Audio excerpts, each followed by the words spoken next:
Hi, my name is Rachel and I'm a light worker. Today is Saturday, July 27th, and I want to do a video on energetic protection today. This is obviously my take on energetic protection. This is, I don't have credentials. I don't have a degree. I don't think there is a degree in it, but what I bring is my experience, my life experience. So that is where I'm coming from. And I'm also always learning. I'm always open to learning more. I've been studying a lot of spirituality my whole life. I've always had an interest in it. Always had an interest in the metaphysical and what might be considered a cult. I don't think that's a word that's used very often now, but it was certainly used when I was a child. So, energetic protection. This is a very important topic. I was a little nervous about doing this video. Probably a lot nervous about doing this video. But I have been urged by my guides to do this.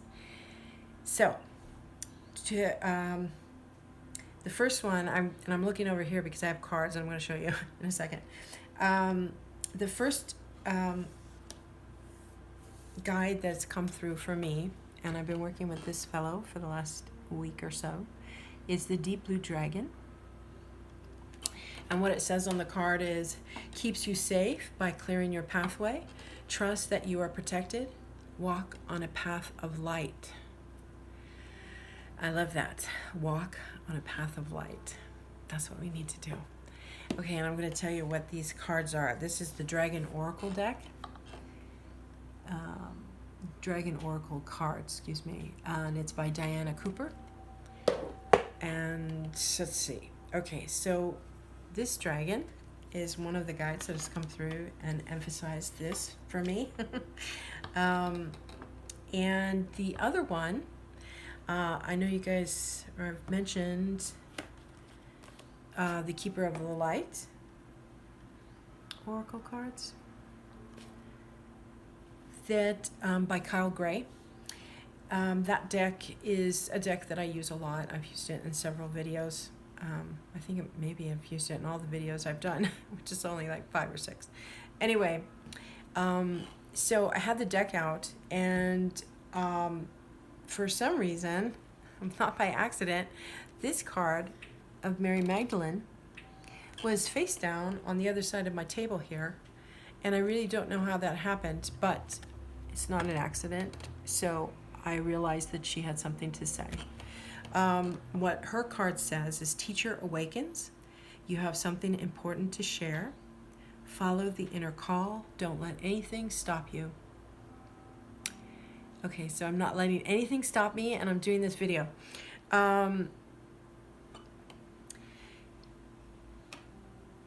This may be something that helps you as well.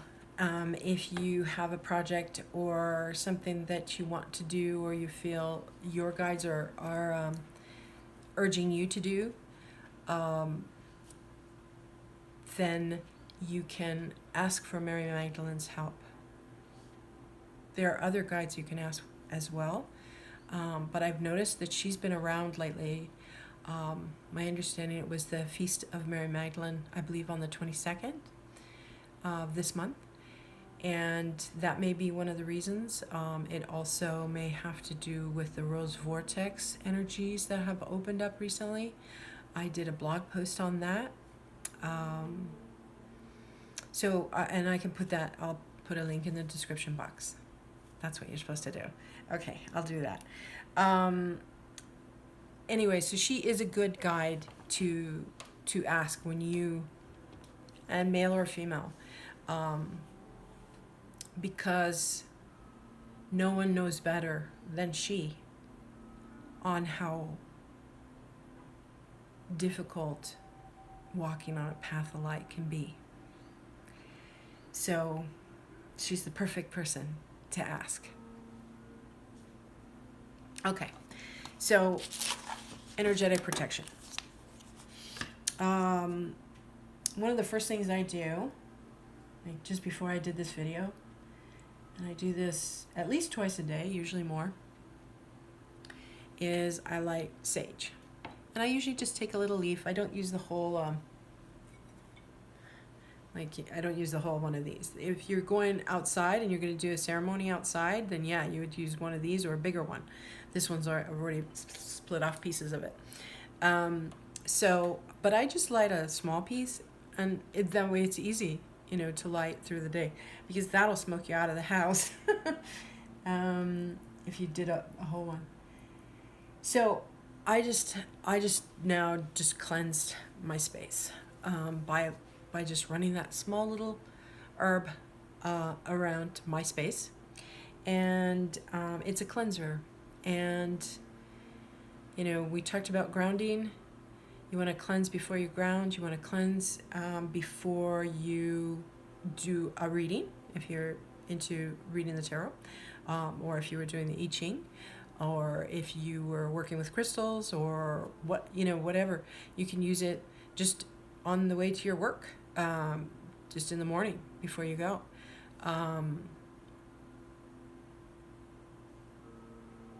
It's particularly helpful, though, in situations where you're going to be instructing or you're going to be guiding somebody.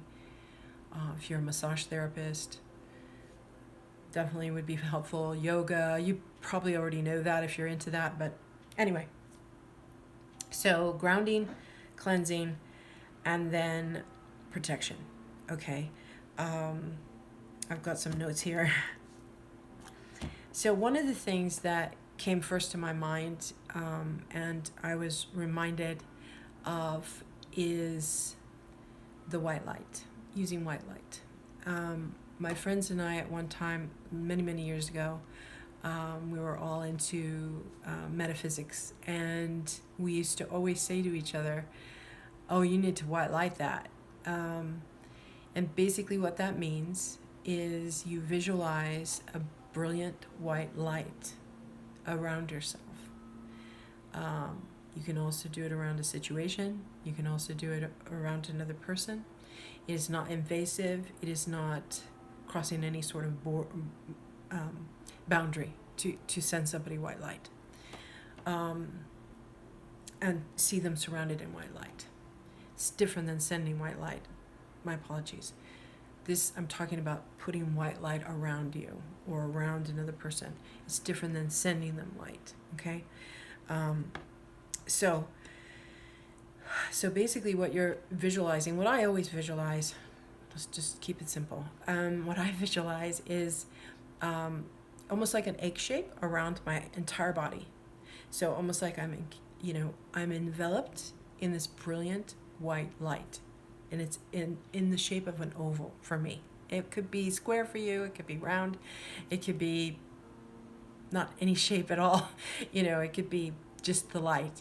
But for me, I always visualize it in an egg shape. And actually, when I'm thinking about it, it's really more almost like it almost could be like a Vesca Pisces. I didn't really think about it until just now. But anyway.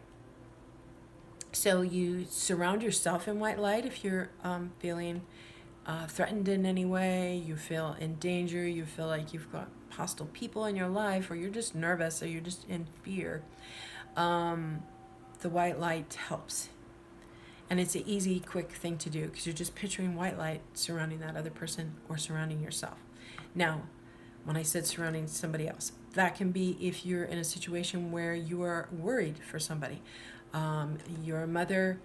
I'm a mother. I've certainly been nervous when my son was a teenager. It was a very dramatic time, and I was nervous I was worried for him. He was going through a lot of struggles, and so I used to surround him in white light all the time, and it gave me a sense of peace, and it also I feel like it did protect him. And for myself personally, I think I've mentioned that I grew up in LA. I grew up in an area that was not a postcard. It was not the Brady Bunch. And so there was a lot of fear in where I grew up. There was a lot of fear. There was a lot of anger, a lot of sadness where I grew up. To me, that's LA. There's a lot of wonderful things about LA, but there's a lot of sadness. There's a lot of grief. There's a lot of anger. There's a lot of hostility. So the white light was something I used as a very young teenager. I found out about it. I don't even remember now how I found out about it. Sorry, that was a long time ago. And I started using it, and it felt good. And I've mentioned before that even if you don't believe in any of these things, these are techniques that you can use as a ritual, and rituals speak to us. So it has to be something that you relate to. If this is not relatable to you, then it's not for you. There's other methods, there's other ways of protecting yourself energetically. So, okay, I'm looking down at my notes. I've lost my train of thought. Okay, so the white light is something that is easily used. Okay, it's something that you can do if you are accustomed to doing any kind of visualization. And like I said, you can visualize it however you want. You don't have to do it in the Vesica Pisces shape that I'm doing it. You can just do it as just imagining that white light around you right now. It's protecting you. There's also, when you do that, you can also call in your guides, your spirit animals, your angels, whatever your group that you work with. And I believe that we all do. Some people are maybe not as aware of who is around them and the guides and angels that are around them trying to help them. So there's been many times in my life where I didn't know anybody was watching out for me. I had no idea. Okay, so let's see. So you can call them in. And if you don't know your guides, you can just say, my guides, my angels, my spirit animals, come help me, come protect me, help me surround myself in white light. It can be really simple. It doesn't have to be a complicated thing. It can be if you'd like it to be. But I think for me, simple things work the best. Okay, so this deep blue dragon, I don't think I talked about him other than I read this. I mentioned that I've been working with him for the last week or so. And he works with the angelic realm. This is what I know about this dragon. Okay, this is what I know about him.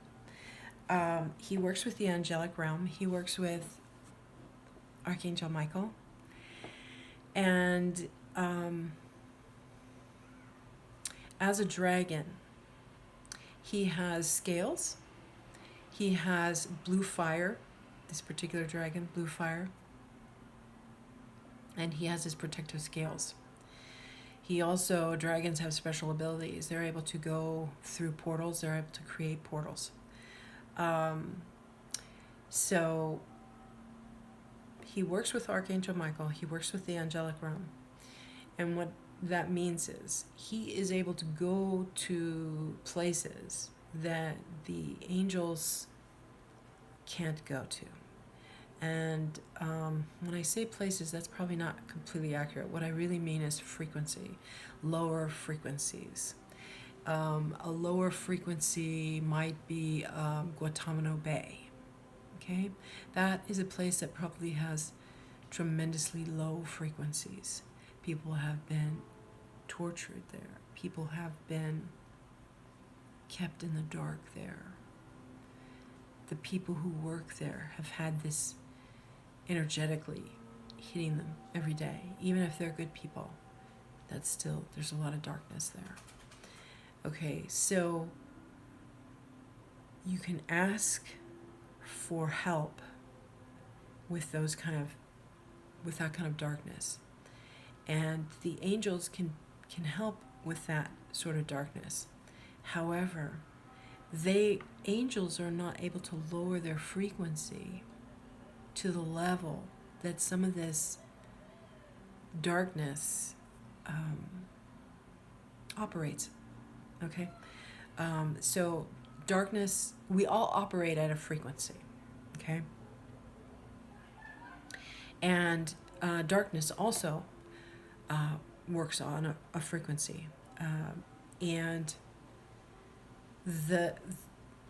you'll hear things like raise your vibration, raise your frequency, higher frequency entities, lower frequency entities. Okay, these are terms that you will see used if you're interested in this type of work.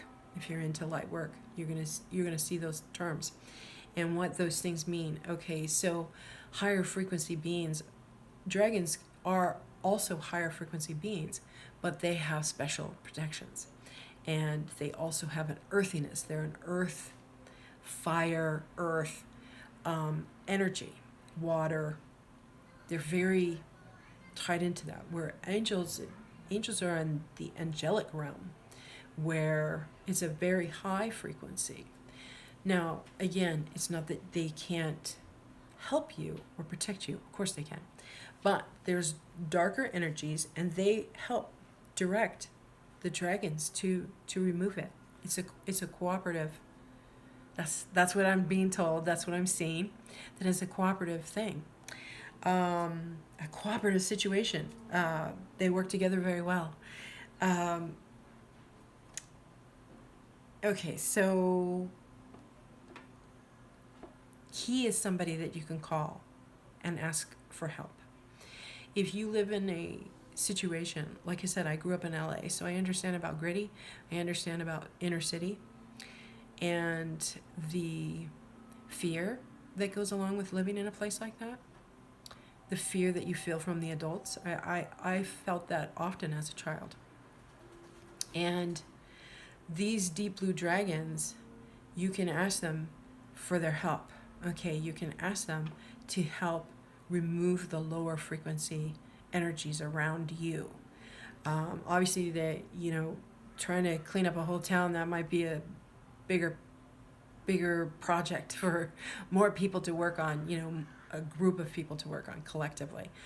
But as an individual, if you are living in an area where it is scary and dangerous and maybe a little too gritty at times for you, there's a lot of wonderful things about living in a city.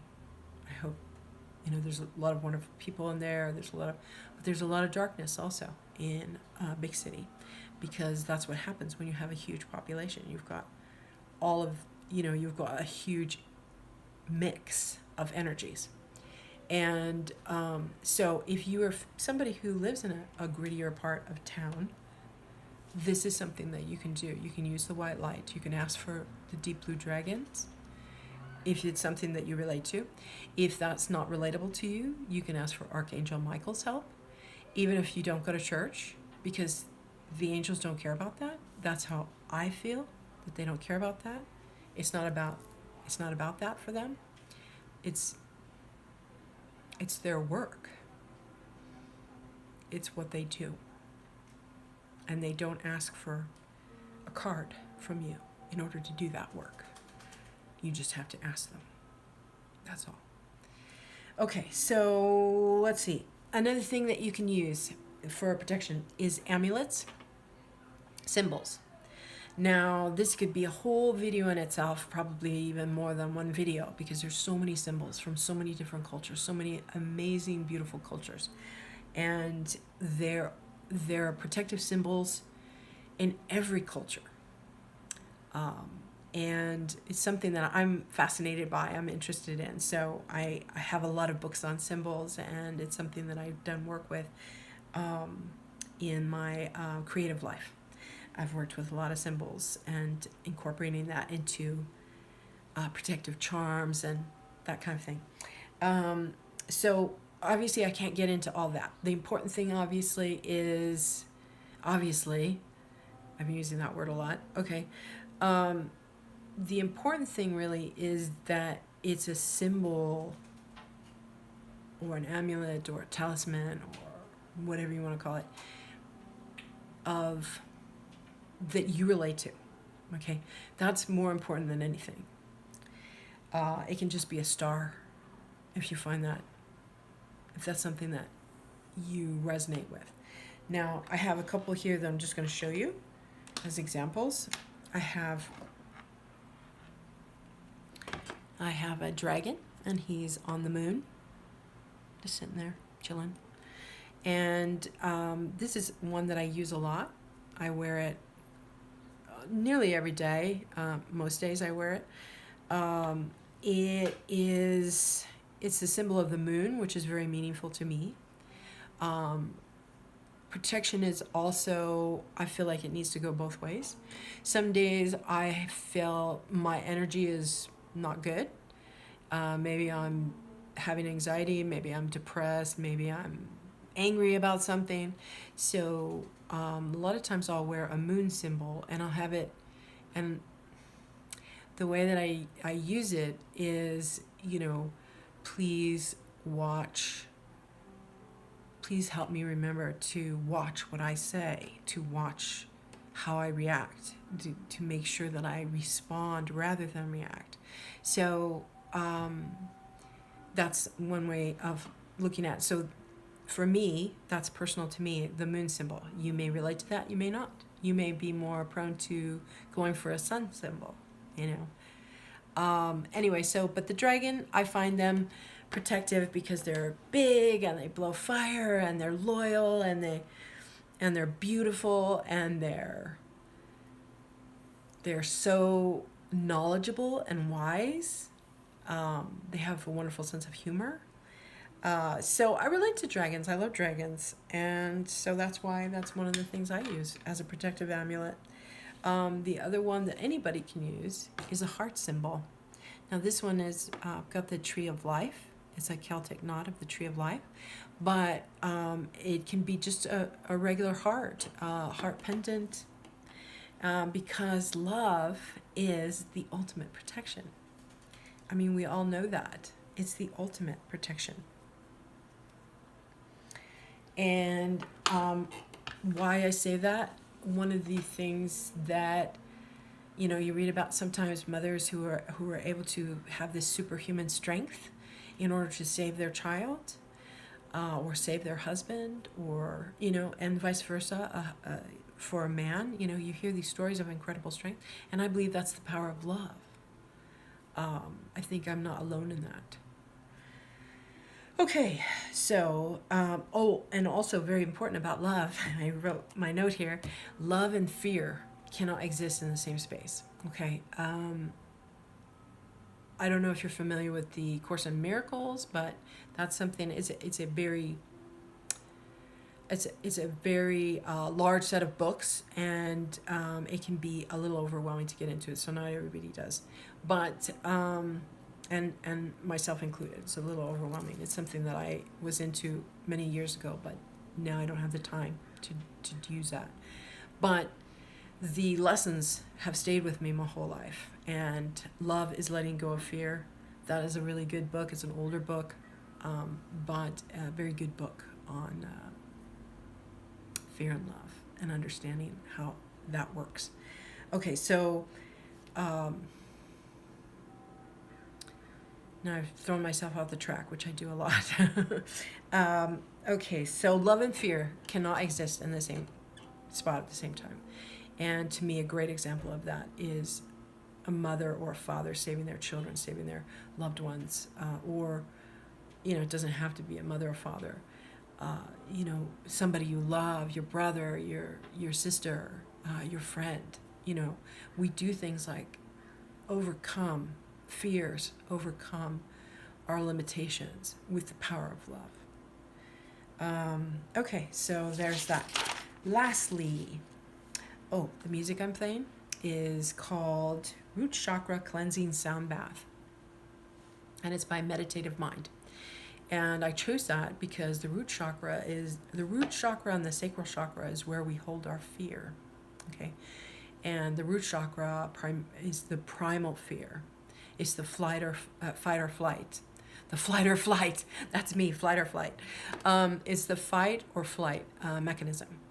And that's where it's from the root chakra. That's where we all hold our fear, there and the sacral. Okay. So I'm playing this just to soothe. Tones are very important. Music is very important.